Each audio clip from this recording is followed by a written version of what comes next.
नमस्कार दर्शक बंधु। आज हेउची सेप्टेम्बर मास 30 तारिख मंगलवार। आज दिन जाकर टॉप 20 गुरुत्वपूर्ण खबर उपरे आसंतु नजर पकाइबा। वीडियोटी को शेष पर्यंत देखंतु।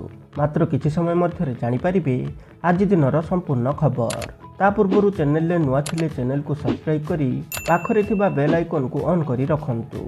एमिति प्रतिदिन लेटेस्ट न्यूज सर्वप्रथमे देखिया पाई। तेबे आसंतु संपूर्ण खबर उपरे नजर पकाइबा। आजिर प्रथम खबर, राज्य कैबिनेट बैठक में 4टी प्रस्ताव उपरे मोहर बाजिछि। 3टी विभागर 4टी प्रस्ताव उपरे कैबिनेट मोहर बाजिछि। गतकाली लोकसभा भवन में मुख्यमंत्री मोहन माझी अध्यक्षतार बैठक बसिथिला। मुख्य शासन सचिव मनोज आहुजा समेत विभागीय मंत्री और सचिव उपस्थित थिले। श्रम विभागर वाणिज्य प्रतिष्ठान आईन 1956 संशोधन पारित होईछि। कारखाना 1948 संशोधन आईन मध्य पारित होईछि। दैनिक कार्य 9 घंटारू 10 घंटा को वृद्धि करने निष्पत्ति निया जाइछि। सप्ताह 48 घंटारू अधिक काम कले ओभरटाइम मिलिबो। महिला कर्मचारी चाहिए सम्मति पत्र दे रातिरे कार्य करिपारिबे। महिला कर्मचारींको पई राज्य सरकार सुरक्षा व्यवस्था करिबे। गणशिक्षा विभागर गोदावरीस आदर्श प्राथमिक विद्यालय योजना को मध्य मंजूरी मिलिछि। घटगां तारिणी पीठर पारिपार्श्विक विकास पई 226 कोटी मंजूर मिलिछि। 59 एकर जमी को नहीं पारिपार्श्विक विकास पई डीपीआर प्रस्तुत हेबो। परवर्ती खबर, दुर्गा पूजा पई कटक भुवनेश्वर सुरक्षा कड़ाकड़ी करा जाइछि। सांबादिक सम्मिलन में पुलिस कमिशनर सूचना देई कहिसंति जे एथर ट्विन सिटी रे 61 प्लाटून पुलिस फोर्स मुतयन करा जाइछि। पुलिस कर्मचारी सहित 20 प्लाटून होमगार्ड मुतयन होइछंती। मोट 193 मंडप रे सुरक्षा व्यवस्था कड़ाकड़ी करा जाइछि। 24टी मंडप रे अलंकार सुरक्षा व्यवस्था होइछि। विद्युत और नियारू रक्षा करने विशेष पदक्षेप निया जाइछि। कटक और भुवनेश्वर रे ट्रैफिक नियंत्रण उपरे गुरुत्व देउछु बोली कमिशनर कहिसंती। एहा सहित ड्रोन सहायता मंडप उपरे तीक्ष्ण नजर रखा जाइछि। स्मार्ट कंट्रोल रूम जरिया पार्वण परिचालना हेउछि। सीसीटीवी नजर रहिछि सबु पूजा मंडप। पूजा पाई समस्त सहयोग लड़िछंती पुलिस कमिशनर एस देवदत्त सिंह। परवर्ती खबर, कनाडा लॉरेंस बिश्नोई गैंग को एक आतंकवादी गोष्ठी भाव में घोषणा करिछि। कनाडा सरकार कहिसंती जे एही गैंग भारत में अवस्थित एवं एहार नेता जेल रे थिबा समय रे मोबाइल फोन व्यवहार करी अपराध करे। आतंकवादी संगठन घोषणा परी कनाडा सरकार एबे गैंगर संपत्ति जबत करिपारिबे एवं सेमानंकर बैंक अकाउंट बंद करिपारिबे। गत वर्ष कनाडा पुलिस दाबी करिथिला जे भारत कनाडा रे खलिस्तान समर्थक माननकु हत्या एवं भयभीत करिया पई एही गैंग को व्यवहार करिथिला। भारत एहाकु अस्वीकार करिथिला एवं कहिछि जे एहा गैंगर पांठी बंद करिया पई कनाडा सहित काम करुछि। केवल भारत में लॉरेंस बिश्नोई गैंगर 700 सक्रिय सदस्य अछंती, जो माने डकायती ठारू आरंभ करी दादाबटी आदाय एवं मनी लॉन्ड्रिंग पर्यंत बेआईन कार्यकलाप रे जड़ित। आतंकवादी संगठन घोषणा परी कनाडा सरकार एबे गैंगर संपत्ति जबत करिपारिबे एवं सेमानंकर बैंक अकाउंट बंद करिपारिबे। एहा सेमानंक अपराध को रोकिबारे साहाय्य करिबो। तथापि विशेषज्ञ माने कहिसंती जे गैंग को दमन करने कष्टकर हेबो, कारण ए सबु गैंग मानक संपर्क में सूचना संग्रह करिवार यथेष्ट क्षमता कनाडार नाही। परवर्ती खबर, अयोध्या रे वर्ष हेबनी रावण पोड़ी। चलित वर्ष पुणी थरे अयोध्या रे एक भव्य रामलीला आयोजन करा जाइछि। रामलीला कमिटीर अध्यक्ष सुभाष मल्लिक द्वारा आयोजित एही महान रामलीला नयाघाट स्थित रामकथा पार्क रे आयोजन हेबार थिला। रामलीला सह एक रावण पोड़ी हेबार थिला। एथिपई दिल्लीर कुतुब मीनार ठारू उच्च 240 फुट उच्च रावणर प्रतिमूर्ति दहन करा जिबा कथा थिला। प्रतिमूर्ति रे मेघनाथ और कुंभकर्ण अंतर्भुक्त थिले। एही तीनोटी प्रतिमूर्ति सहित सुनार लंका मध्य दहन करा जिबा कथा थिला। एहाकु नै साधारण लोके उत्साहित थिबा बेले एहाकु नै एक बड़ खबर सामना को आसीछि, जहाकि लोकंक उत्साह को फिका करिदेब। एही रावण पोड़ी कार्यक्रम पई जिल्ला प्रशासन अनुमति देई नाही। सुरक्षा कारणरू एही अनुमति दिया जाय नाही बोली जिला प्रशासन कहिछि। एहा परे कमिटीर अध्यक्ष सुभाष मल्लिक, प्रधानमंत्री नरेंद्र मोदी और उत्तर प्रदेश मुख्यमंत्री योगी आदित्यनाथ को हस्तक्षेप लोड़िछंती। परवर्ती खबर, भारतीय सेना को मैच फी दान कले अधिनायक Surya Kumar Yadav. Asia cup final रे भारतर दमदार विजय होईछि। 5 विकेट रे पाकिस्तान को परास्त करी भारतीय दल नवम थर ट्रॉफी हातेइछि। 41 वर्ष पर दुई पारंपरिक प्रतिद्वंदी फाइनाल खेलुथिया बेले धराशायी होईछि पाकिस्तान टीम। तेबे एशिया कप 2025 जितिबा परे बीसीसीआई भारतीय टीम एवं तांको सहयोगी स्टाफ पई 21 कोटी टंका पुरस्कार राशि घोषणा करिछि। ଏହି ପୁରସ୍କାର ରାଶିକୁ ନେଇ ଅଧିନାୟକ ସୂର୍ଯ୍ୟକୁମାର ଯାଦବ ବଡ଼ ଘୋଷଣା କରିବା ସହ ମହାନତା ଦେଖାଇଛନ୍ତି। ପାକିସ୍ତାନକୁ ହରାଇବା ପରେ ଅଧିନାୟକ ସୂର୍ଯ୍ୟକୁମାର ଯାଦବ ସାମ୍ବାଦିକ ସମ୍ମିଳନୀରେ କହିଛନ୍ତି ଯେ ମୁଁ ଏହି ଟୁର୍ଣ୍ଣାମେଣ୍ଟରେ ଖେଳିଥିବା ମୋର ସମସ୍ତ ମ୍ୟାଚ୍ର ଫି ଭାରତୀୟ ସେନାକୁ ଦାନ କରୁଛି। ସେ କହିଛନ୍ତି ପ୍ରତି ମ୍ୟାଚ୍ ପାଇଁ 4 ଲକ୍ଷ ହିସାବରେ 7ଟି ମ୍ୟାଚ୍ ପାଇଁ ସେନାବାହିନୀ ଏବଂ ପହଲଗାମ ପୀଡ଼ିତଙ୍କ ପାଇଁ 28 ଲକ୍ଷ ଟଙ୍କା ଦାନ କରିବେ। ମୁଁ ଜାଣିନି ଏହା ବିବାଦୀୟ ହେବ କି କ'ଣ, କିନ୍ତୁ ମୁଁ ଏହା କରିବାକୁ ଚାହୁଁଛି। ମୋର ସମସ୍ତ ଫି ସେନାକୁ ସମର୍ପିତ କରୁଛି। ପରବର୍ତ୍ତୀ ଖବର, ରୁଷ ରବିବାର ରାତିରେ ୟୁକ୍ରେନ ଉପରେ ଅତି ଭୟଙ୍କର ଆକ୍ରମଣ କରିଛି। ଏଥିରେ 4 ଜଣଙ୍କର ମୃତ୍ୟୁ ଘଟିଛି। ମୃତକଙ୍କ ମଧ୍ୟରେ ଜଣେ 12 ବର୍ଷର ବାଳିକା ମଧ୍ୟ ଅଛନ୍ତି। 10ରୁ ଅଧିକ ଲୋକ ଆହତ ହୋଇଛନ୍ତି। କିଭ୍କୁ ଟାର୍ଗେଟ କରି ହୋଇଥିବା ଏହି ଆକ୍ରମଣରେ ସାରା ସହର ଧ୍ୱସ୍ତବିଧ୍ୱସ୍ତ ହୋଇଛି। ରାଜଧାନୀ କିଭ୍ରେ 20ରୁ ଅଧିକ ସ୍ଥାନ ଏଥିରେ କ୍ଷତିଗ୍ରସ୍ତ ହୋଇଥିବା କୁହାଯାଇଛି। ଏଥିରେ ଆବାସିକ କୋଠା ସହିତ ନାଗରିକ ପ୍ରତିଷ୍ଠାନ, ହସ୍ପିଟାଲ, କିଣ୍ଡରଗାର୍ଟେନ୍ ରହିଛି। ଗତ ମାସରେ କିଭ୍ ଉପରେ ହୋଇଥିବା ଆକ୍ରମଣରେ 21 ଜଣଙ୍କର ମୃତ୍ୟୁ ହୋଇଥିଲା। ତା ପରଠାରୁ ଏହି ଆକ୍ରମଣ ସବୁଠାରୁ ବଡ଼ ଧରଣର ବୋଲି କୁହାଯାଉଛି। ୟୁକ୍ରେନ ବାୟୁସେନା ପକ୍ଷରୁ ରବିବାର କୁହାଯାଇଛି ଯେ ରୁଷ ମୋଟ 595 ବିସ୍ଫୋରକ ଡ୍ରୋନ୍ ଓ 48 କ୍ଷେପଣାସ୍ତ୍ର ମାଡ଼ କରିଥିଲା। ଏଥିରୁ 566 ଡ୍ରୋନ୍ ଓ 45 କ୍ଷେପଣାସ୍ତ୍ର ୟୁକ୍ରେନ ଏୟାର ଡିଫେନ୍ସ ସିଷ୍ଟମ ନଷ୍ଟ କରିଦେଇଥିଲା। ଆକ୍ରମଣ 12 ଘଣ୍ଟାରୁ ଅଧିକ ସମୟ ଧରି ଚାଲିଥିବା ବେଳେ ଏଥିରେ ଏକ କାର୍ଡିଓଲୋଜି କ୍ଲିନିକ୍, ଫ୍ୟାକ୍ଟ୍ରି ଓ ଆବାସିକ କୋଠା ଧ୍ୱଂସ ହୋଇଥିବା ୟୁକ୍ରେନ ରାଷ୍ଟ୍ରପତି ଭୋଲ୍ଡିମିର ଜେଲେନ୍ସ୍କି କହିଛନ୍ତି। ପରବର୍ତ୍ତୀ ଖବର, ଭାରତୀୟ ରିଜର୍ଭ ବ୍ୟାଙ୍କ ଅଫ୍ ଇଣ୍ଡିଆର ଡେପୁଟି ଗଭର୍ଣ୍ଣର ଭାବେ ନିଯୁକ୍ତି ପାଇଛନ୍ତି ଓଡ଼ିଆ ପୁଅ ଶିରିଷ ଚନ୍ଦ୍ର ମୁର୍ମୁ। ତାଙ୍କୁ ଏହି ପଦରେ 3 ବର୍ଷ ପାଇଁ ନିଯୁକ୍ତି ମିଳିଛି। ତାଙ୍କ ନିଯୁକ୍ତିକୁ କେନ୍ଦ୍ର କ୍ୟାବିନେଟ୍ ଅନୁମୋଦନ କରିଥିବା ବେଳେ ସେ ଆସନ୍ତା ଅକ୍ଟୋବର 9ରୁ ଡେପୁଟି ଗଭର୍ଣ୍ଣର ଭାବେ ଦାୟିତ୍ୱ ନେବେ। ଦେଶର ସର୍ବୋଚ୍ଚ ବ୍ୟାଙ୍କର ଏପରି ଏକ ଗୁରୁତ୍ୱପୂର୍ଣ୍ଣ ପଦବୀରେ ନିଯୁକ୍ତି ପାଇଥିବାରୁ ଶ୍ରୀ ମୁର୍ମୁଙ୍କୁ ଓଡ଼ିଶାର ମୁଖ୍ୟମନ୍ତ୍ରୀ ମୋହନ ଚରଣ ମାଝୀ ଶୁଭେଚ୍ଛା ଜଣାଇଛନ୍ତି। ସେ କହିଛନ୍ତି ଭାରତୀୟ ରିଜର୍ଭ ବ୍ୟାଙ୍କର ଡେପୁଟି ଗଭର୍ଣ୍ଣର ଭାବରେ ନିଯୁକ୍ତି ପାଇଥିବାରୁ ଶିରିଷ ଚନ୍ଦ୍ର ମୁର୍ମୁଙ୍କୁ ହାର୍ଦ୍ଦିକ ଅଭିନନ୍ଦନ ଓ ଶୁଭେଚ୍ଛା।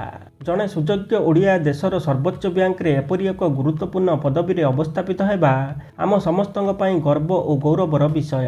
ଆର୍ବିଆଇ କାର୍ଯ୍ୟନିର୍ବାହୀ ନିର୍ଦ୍ଦେଶକ ଭାବରେ ତାଙ୍କର ଦୀର୍ଘଦିନର ଅଭିଜ୍ଞତା ଓ କାର୍ଯ୍ୟଦକ୍ଷତା ଦେଶର ଆର୍ଥିକ ବ୍ୟବସ୍ଥା ଓ ଅର୍ଥନୀତିକୁ ଆହୁରି ସୁଦୃଢ଼ କରିବାରେ ସହାୟକ ହେବ ବୋଲି ମୋର ଦୃଢ଼ ବିଶ୍ୱାସ। ଆଗାମୀ କାର୍ଯ୍ୟକାଳ ଓ ନୂତନ ଦାୟିତ୍ୱ ପାଇଁ ଶୁଭେଚ୍ଛା ଜଣାଉଛି ଏବଂ ସଫଳତା କାମନା କରୁଛି ବୋଲି କହିଛନ୍ତି ମୁଖ୍ୟମନ୍ତ୍ରୀ। ପରବର୍ତ୍ତୀ ଖବର, 16 ବର୍ଷୀୟ ବାଳକଙ୍କୁ ବଳାତ୍କାର, ରାଜନେତା ସମେତ 14 ଅଭିଯୁକ୍ତ। କେରଳରେ ଜଣେ 16 ବର୍ଷୀୟ ନାବାଳକଙ୍କୁ ବଳାତ୍କାର ଅଭିଯୋଗରେ ଜଣେ ରାଜନେତା, 2 ସରକାରୀ କର୍ମଚାରୀ ଓ ଜଣେ ଫୁଟବଲ କୋଚ୍ ସମେତ 9 ଜଣଙ୍କୁ କେରଳ ପୋଲିସ ଗିରଫ କରିଛି। ଅଭିଯୁକ୍ତମାନେ ଏକ গে ଡେଟିଂ ଆପ୍ ମାଧ୍ୟମରେ ନାବାଳକଙ୍କ ସହ ସମ୍ପର୍କ ସ୍ଥାପନ କରିଥିଲେ। କାସାରଗୋଡ଼ ପୋଲିସ ମୁଖ୍ୟ ବିଜୟ ଭାରତ ରେଡ୍ଡି କହିଛନ୍ତି 10ମ ଶ୍ରେଣୀର ଏହି ବାଳକ 2 ବର୍ଷ ପୂର୍ବେ ଆପ୍ ଡାଉନଲୋଡ୍ କରିଥିଲେ ଓ କାସାରଗୋଡ଼, କନ୍ନୁର, କୋଝିକୋଡ଼ ଓ ଏର୍ଣ୍ଣାକୁଲମରେ 14 ଜଣଙ୍କ ଦ୍ୱାରା 2 ବର୍ଷ ଧରି ବଳାତ୍କାରର ଶିକାର ହୋଇଥିଲେ। ନାବାଳକଙ୍କ ମାଙ୍କ ସନ୍ଦେହ ପରେ ଏହି ଘଟଣା ପ୍ରକାଶ ପାଇଥିଲା। ପୋଲିସ 14 ଜଣଙ୍କ ବିରୋଧରେ ପୋସ୍କୋ ଆଇନ ଅନୁଯାୟୀ 14ଟି ମାମଲା ରୁଜୁ କରିଛି। କାସାରଗୋଡ଼ରେ ହୋଇଥିବା 8ଟି ମାମଲା ପାଇଁ ଏକ ସ୍ୱତନ୍ତ୍ର ତଦନ୍ତ ଦଳ ଗଠନ ହୋଇଛି। ବାକି 6ଟି ମାମଲା କୋଝିକୋଡ଼ ଓ କନ୍ନୁରକୁ ହସ୍ତାନ୍ତର ହୋଇଛି। ପ୍ରାୟ ସମସ୍ତ ଅଭିଯୁକ୍ତଙ୍କ ବୟସ 25ରୁ 51 ବର୍ଷ ମଧ୍ୟରେ ଅଟେ। ପରବର୍ତ୍ତୀ ଖବର, ପ୍ରଧାନମନ୍ତ୍ରୀ ନରେନ୍ଦ୍ର ମୋଦି ଏସିଆ କପ୍ 2025 ଫାଇନାଲରେ ଭାରତର ବିଜୟ ଉପରେ ଏକ ଟ୍ୱିଟ୍ କରିଥିଲେ। ଏହା ପାକିସ୍ତାନକୁ କ୍ରୋଧିତ କରିଥିଲା।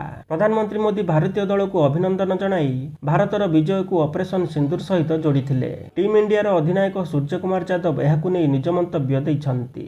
ଦେଶର ନେତାଙ୍କୁ ଫ୍ରଣ୍ଟ ଫୁଟରେ ବ୍ୟାଟିଂ କରିବା ଦେଖି ବହୁତ ଭଲ ଲାଗୁଛି ବୋଲି ସେ କହିଛନ୍ତି। ଏହା ଏପରି ଲାଗୁଛି ଯେପରି ସେ ଷ୍ଟ୍ରାଇକ୍ ନେଉଛନ୍ତି ଏବଂ ରନ୍ କରୁଛନ୍ତି। ଯେତେବେଳେ ସାର୍ ସାମ୍ନାରେ ଠିଆ ହେବେ, ଖେଳାଳିମାନେ ନିଶ୍ଚିତ ଭାବରେ ମୁକ୍ତ ଭାବରେ ଖେଳିବେ।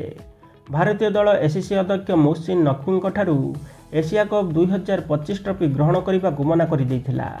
ଏ ସମ୍ପର୍କରେ ସୂର୍ଯ୍ୟକୁମାର ଯାଦବ କହିଛନ୍ତି, ମୁଁ ଏହାକୁ ବିବାଦ କହିବି ନାହିଁ। ଯଦି ଆପଣ ଲକ୍ଷ୍ୟ କରିବେ, ଲୋକମାନେ ଏଠାରେ ସେଠାରେ ଟ୍ରଫିର ଫଟୋ ପୋଷ୍ଟ କରିଛନ୍ତି, କିନ୍ତୁ ପ୍ରକୃତ ଟ୍ରଫି ହେଉଛି ଯେତେବେଳେ ଆପଣ ଲୋକଙ୍କ ହୃଦୟ ଜିତିପାରିବେ। ପରଦା ପଛରେ କାମ କରୁଥିବା ଲୋକମାନେ ହିଁ ପ୍ରକୃତ ଟ୍ରଫି। ପ୍ରକୃତ ଟ୍ରଫି ହେଉଛି ପଡ଼ିଆରେ ଏତେ ଲୋକଙ୍କର କାମ ଏବଂ ପ୍ରୟାସ। ପରବର୍ତ୍ତୀ ଖବର, 9ମ ଥର ପାଇଁ ଏସିଆ କପ୍ ବିଜୟ ଭାରତୀୟ କ୍ରିକେଟ ପ୍ରେମୀଙ୍କ ପାଇଁ ଆଉ ଏକ ସ୍ମରଣୀୟ ମୁହୂର୍ତ୍ତ ଆଣିଦେଇଛି। ଭାରତ ଏଥିସହିତ ଶେଷ 5ଟି ସଂସ୍କରଣରୁ ଚତୁର୍ଥ ଥର ବିଜେତା ହୋଇ ଏସିଆ ମହାଦେଶର ଅପ୍ରତିଦ୍ୱନ୍ଦ୍ୱୀ କ୍ରିକେଟ ଦେଶ ହୋଇଛି। ବିଜୟ ପରେ ଭାରତୀୟ କ୍ରିକେଟ ଟି20 ଦଳର ଅଧିନାୟକ ସୂର୍ଯ୍ୟକୁମାର ଯାଦବ ଏକ ବଡ଼ ଘୋଷଣା କରି କହିଛନ୍ତି ଯେ ମୁଁ ବ୍ୟକ୍ତିଗତ ଭାବରେ ଏହି ଟୁର୍ଣ୍ଣାମେଣ୍ଟର ମୋର ସମ୍ପୂର୍ଣ୍ଣ ସମ୍ପन्न ମ୍ୟାଚ୍ ବି ଭାରତୀୟ ସେନାକୁ ଦାନ କରିବାକୁ ଚାହୁଁଛି। ଅନ୍ୟପକ୍ଷରେ ପାକିସ୍ତାନ ଅଧିନାୟକ ସଲମାନ ଆଘା କରିଥିବା ଘୋଷଣାକୁ ନେଇ ଏବେ ବିବାଦ ଆରମ୍ଭ ହୋଇଛି। ଏସିଆ କପ୍ ହାରିବା ପରେ ପାକିସ୍ତାନୀ ଅଧିନାୟକ ସଲମାନ ଆଘା ତାଙ୍କର ଘୋଷଣା ମାଧ୍ୟମରେ ସ୍ପଷ୍ଟ କରିଛନ୍ତି ଯେ ସେ ଏବେ ବି ଆତଙ୍କବାଦୀଙ୍କ ସହିତ ଠିଆ ହୋଇଛନ୍ତି। ମ୍ୟାଚ୍ ହାରିବା ପରେ ପାକିସ୍ତାନୀ ଦଳର ଅଧିନାୟକ ଆଗାଙ୍କ କରିଥିବା ଘୋଷଣାକୁ ନେଇ ଏବେ ଅନେକ ପ୍ରଶ୍ନ ଉଠିଛି। ପରବର୍ତ୍ତୀ ଖବର, ବର୍ଷାକୁ ନେଇ ରାଜନୈତିକ ମହାଭାରତ। ଫଡନାଭିସ ସରକାରଙ୍କୁ ଘେରିଲେ ଶିବସେନା କଂଗ୍ରେସ ଏବଂ କଟାକ୍ଷ କଲେ ସଞ୍ଜୟ ରାଉତ। ମହାରାଷ୍ଟ୍ରରେ ପ୍ରବଳ ବର୍ଷା ତାଣ୍ଡବ ରଚିଛି, ଯାହାଫଳରେ ବିରୋଧୀ ଦଳ ସରକାରଙ୍କୁ ଘେରିବା ଆରମ୍ଭ କରିଛନ୍ତି। ଚାଷୀଙ୍କ ପାଇଁ ଅଧିକ ସହାୟତା ଏବଂ ରିଲିଫ୍ ପ୍ୟାକେଜ ଦାବି ତୀବ୍ର ହେବା ସହିତ ବିଧାନସଭାର ସ୍ୱତନ୍ତ୍ର ଅଧିବେଶନ ଡାକିବାକୁ ଦାବି କରାଯାଉଛି। ପ୍ରବଳ ବର୍ଷା ରାଜ୍ୟରେ ବିପର୍ଯ୍ୟୟ ସୃଷ୍ଟି କରିଛି। ରାଜ୍ୟର ଅନେକ ଜିଲ୍ଲାରେ ବନ୍ୟାରେ ଚାଷୀଙ୍କ ଫସଲ କ୍ଷୟକ୍ଷତି ହୋଇଛି। ଲୋକଙ୍କ ଘରେ ରାସ୍ତାଘାଟରେ ପାଣି ଜମି ରହି ସାଧାରଣ ଜୀବନଯାତ୍ରାକୁ ବାଧାପ୍ରାପ୍ତ କରିଛି। ପ୍ରାକୃତିକ ବିପର୍ଯ୍ୟୟର ମୁକାବିଲା ଏବଂ ପ୍ରଭାବିତ ଲୋକଙ୍କୁ ସହାୟତା ଯୋଗାଇବା ପାଇଁ ସରକାର ବିରୋଧୀଙ୍କ ଚାପରେ ଅଛନ୍ତି। ବିରୋଧୀ ଦଳ ଏହି ବିପର୍ଯ୍ୟୟରେ ସରକାରଙ୍କୁ ଟାର୍ଗେଟ କରିବାର ସୁଯୋଗ ପାଇଛନ୍ତି।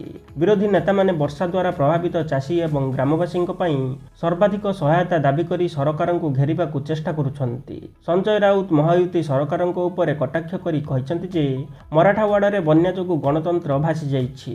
ସେ କ୍ୟାବିନେଟକୁ ଅଦରକାରୀ ଏବଂ ଅଯୋଗ୍ୟ ବୋଲି କହି କଟାକ୍ଷ କରିଛନ୍ତି। ଆପତ୍ତିଜନକ ଭାଷା ବ୍ୟବହାର କରି ସେ କହିଛନ୍ତି ଯେ ମୁଖ୍ୟମନ୍ତ୍ରୀ ଦେବେନ୍ଦ୍ର ଫଡନାଭିସ ଏବଂ ତାଙ୍କ ସହଯୋଗୀମାନେ ବିରୋଧୀ ଦଳ ନେତା ନିଯୁକ୍ତ କରିନାହାନ୍ତି। ଏହି କାରଣରୁ ସରକାରଙ୍କ ବିରୁଦ୍ଧରେ ଜନସାଧାରଣଙ୍କ ସ୍ୱର ଉଠାଇବା ପାଇଁ କେହି ନାହାନ୍ତି।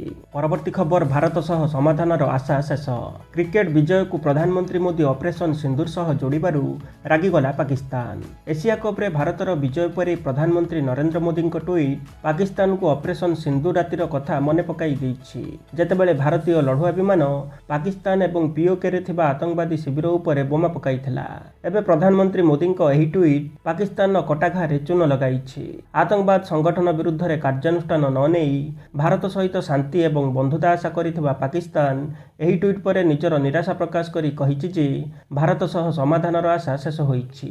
ରବିବାର ଦିନ ଯେତେବେଳେ ଭାରତ ଏସିଆ କପ୍ର ଫାଇନାଲ ମ୍ୟାଚ୍ରେ ପାକିସ୍ତାନକୁ 5 ୱିକେଟରେ ପରାସ୍ତ କରି ନବମ ଥର ପାଇଁ ଟାଇଟଲ ଜିତିଥିଲା, ସେତେବେଳେ ସମଗ୍ର ଦେଶ ଉତ୍ସବ ପାଳନରେ ବୁଡ଼ି ଯାଇଥିଲା। ଏହି ସମୟରେ ପ୍ରଧାନମନ୍ତ୍ରୀ ନରେନ୍ଦ୍ର ମୋଦି ମଧ୍ୟ ଟ୍ୱିଟ୍ କରି ପାକିସ୍ତାନକୁ ଅପରେସନ ସିନ୍ଦୁର କଥା ମନେ ପକାଇ ଦେଇଥିଲେ। ପରବର୍ତ୍ତୀ ଖବର, ସମ୍ପର୍କୀୟ ଭାଇ ଭଉଣୀଙ୍କ ମଧ୍ୟରେ ବିବାହକୁ ଲାଭଦାୟକ ଘୋଷଣା କରି ଅଡୁଆରେ ବ୍ରିଟେନ ସରକାର। ଅନେକ ଦେଶ ଏବଂ ଧର୍ମରେ ସମ୍ପର୍କୀୟ ଭାଇ, ମାମୁଁ, ମାମୁଁଙ୍କ ପୁଅ ଝିଅ, ମାଉସୀଙ୍କ ସନ୍ତାନଙ୍କ ସହିତ ବିବାହକୁ ଅନୁମତି ଦିଆଯାଇଛି। ସେହି ସମୟରେ ଅନେକ ଅଧ୍ୟୟନରେ ସମ୍ପର୍କୀୟ ଭାଇ ଭଉଣୀଙ୍କୁ ବିବାହ କରିବାରେ ସମସ୍ୟା ଏବଂ ପରବର୍ତ୍ତୀ ସମୟରେ ଜନ୍ମିତ ପିଲାଙ୍କର ସ୍ୱାସ୍ଥ୍ୟ ଉପରେ ଏହାର ପ୍ରଭାବ ଉପରେ ଆଲୋକପାତ କରାଯାଇଛି। ଏହି ସମୟରେ ବ୍ରିଟିଶ ସରକାର ସମ୍ପର୍କୀୟ ଭାଇ ଏବଂ ଭଉଣୀଙ୍କ ମଧ୍ୟରେ ବିବାହକୁ ଲାଭଦାୟକ ଘୋଷଣା କରି ଅଡୁଆରେ ପଡ଼ିଛନ୍ତି। ବ୍ରିଟେନର ଜାତୀୟ ସ୍ୱାସ୍ଥ୍ୟ ସେବା ସମ୍ପର୍କୀୟ ଭାଇ ଏବଂ ଭଉଣୀଙ୍କ ମଧ୍ୟରେ ବିବାହକୁ ପ୍ରୋତ୍ସାହିତ କରିଛନ୍ତି। ଜାତୀୟ ସ୍ୱାସ୍ଥ୍ୟ ସେବା ବିଳମ୍ବରେ ସନ୍ତାନ ଜନ୍ମ କରିବା, ଗର୍ଭାବସ୍ଥାରେ ଧୂମପାନ ଏବଂ ମଦ୍ୟପାନ କରିବା ଭଳି ଅଭ୍ୟାସ ସହିତ ଜେନେଟିକ୍ ବିପଦକୁ ତୁଳନା କରିଛନ୍ତି। ତେବେ ଏହା ଦେଶରେ ବିବାଦ ସୃଷ୍ଟି କରିଛି। ଅନେକ ଏହାକୁ ମଧ୍ୟ ସମାଲୋଚନା କରିଛନ୍ତି। ପରବର୍ତ୍ତୀ ଖବର, ଭାରତରୁ ଭୁଟାନକୁ ଚାଲିବ ଟ୍ରେନ୍। ଭାରତ ଏବଂ ଭୁଟାନ ମଧ୍ୟରେ ସମ୍ପର୍କକୁ ଆହୁରି ମଜବୁତ କରିବା ପାଇଁ ସୋମବାର ସରକାର 4033 କୋଟି ଟଙ୍କା ମୂଲ୍ୟର 2ଟି ପ୍ରମୁଖ ରେଳ ପ୍ରକଳ୍ପକୁ ଅନୁମୋଦନ କରିଛନ୍ତି। ଏହି ପ୍ରକଳ୍ପଗୁଡ଼ିକ କେବଳ ଦୁଇ ଦେଶ ମଧ୍ୟରେ ସଂଯୋଗକୁ ବୃଦ୍ଧି କରିବ ନାହିଁ, ବରଂ ବାଣିଜ୍ୟ, ପର୍ଯ୍ୟଟନ ଏବଂ ଲୋକଙ୍କ ମଧ୍ୟରେ ଗତିକୁ ମଧ୍ୟ ସୁଗମ କରିବ। ସବୁଠାରୁ ଗୁରୁତ୍ୱପୂର୍ଣ୍ଣ କଥା ହେଉଛି ଆପଣ ଏବେ ଟ୍ରେନ୍ ଯୋଗେ ସିଧାସଳଖ ଭୁଟାନ ଯାତ୍ରା କରିପାରିବେ। ପୂର୍ବରୁ ପଶ୍ଚିମବଙ୍ଗର ହାସିମାରାକୁ ଯାଉଥିବା ଏହି ଟ୍ରେନ୍ ଏବେ ସିଧାସଳଖ ଭୁଟାନର ଗେଲେଫୁକୁ ଚାଲିବ। ପ୍ରଥମ ପ୍ରକଳ୍ପ ହେଉଛି ଆସାମର କୋକରାଝାରରୁ ଭୁଟାନର ଗେଲେଫୁ ପର୍ଯ୍ୟନ୍ତ ଏକ ରେଳ ଲାଇନ୍ ନିର୍ମାଣ କରିବା। ଏହି 69 କିଲୋମିଟର ଲାଇନ୍ ପାଇଁ 3456 କୋଟି ଟଙ୍କା ଖର୍ଚ୍ଚ ହେବ। ଦ୍ୱିତୀୟ ପ୍ରକଳ୍ପ ପଶ୍ଚିମବଙ୍ଗର ବନରହାଟକୁ ଭୁଟାନର ସାମେସ୍ଚେ ସହିତ ସଂଯୋଗ କରିବ। ଏହା 20 କିଲୋମିଟର ଲମ୍ବା ଏବଂ ଏଥିରେ 577 କୋଟି ଟଙ୍କା ଖର୍ଚ୍ଚ ହେବ।